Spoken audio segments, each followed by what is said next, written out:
Hi, I'm Stacy Smike Santiago, and welcome to the first episode of Work Smarter. This is a video series that I wanted to create for you for two reasons. One, I want to connect with you.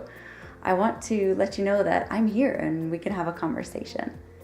And second, I wanted to give you more. I have so many tools and resources and insights that I want to share with you. And so I thought this would be a great way to do that. Now, this is going to be unfiltered, so hopefully we won't have too many bleep moments that we have to try and edit out later, but we're going to just roll with it. The topic that I have for you today is motivation. What is your motivation and how strong is it? We are fast into quarter one, and I know you've got goals and big dreams and ambitions and maybe even a scary transition for this year. And it's one thing to write those thoughts down, to think about them, to have the logic, and then it's another to have the fuel, the motivation behind it. So where can you get that motivation from? How do you make it meet up where your goals and your ambitions are?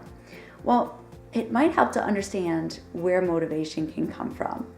And number one would be an external demand situation. And this is something that you can do even now to focus on your goals and to work towards them. Think about what positive demand situations you can put yourself in. So for example, maybe it's being the volunteer speaker at a conference to represent your company, or maybe it's the leader of a certain team or a committee. It puts you in a position to have to step up your game. And that's something that can motivate you because you already said yes, so you've got to live up to that. But you don't want all your demand coming from the outside, and you definitely don't want negative external demand, like comparing yourself to others. The best kind of motivation, and the one that's going to sustain you over time, is the internal demand. And what's that like? Well, there's a couple of different kinds there too. Sometimes we have the negative internal demand, and that's like, for example, with fitness. If we say we want to lose weight, well, why do you want to do that? Well, because I don't want to put on weight, or because someone told me I should, or I should really be more health conscious. How far does that get you? Probably not very far at all, maybe to one day to the gym. So what would be more of a positive reinforcement? Not the negative reinforcement, but the positive. One activity that is going to really help you do that is what I call touch the why. And where this comes from is the need to generate a positive emotional connection with what you want. So to touch the why, that's why do you want your goal? So for example, if you said, well, my goal is to get a promotion this year. Okay, why do you want that promotion? Well, because I've been with the company a long time. I've been working hard and it's kind of my time to advance. Okay, well, but why? Why do you want to advance? Well, because I want to be a leader.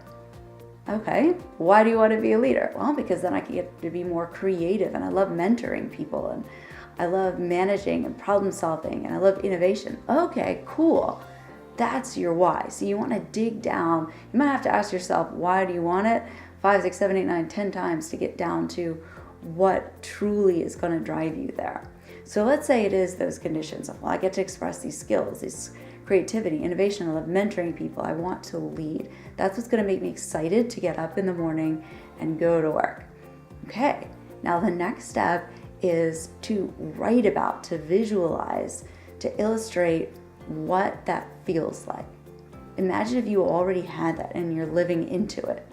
What is that like for you? What does that create in your life? Who does that affect around you, and in what way? Okay, so hold on to that visual, write it down, create a vision board, have a talisman, which is an artifact that will represent an emotion or something that you're connecting to. When you write something down, like a goal, you're 40% more likely to achieve it. And if you reflect on it every day, you're 30% more likely to achieve it. So that's the second step of this. Once you identify that why and you have that visual and that connection and what it is you want that to feel like and how it manifests in your life, you've got to spend time thinking about that and letting it seep in. You can't just do it once and tuck it away. So what time do you have, especially in the morning? Do you have coffee time, TV time, reading time?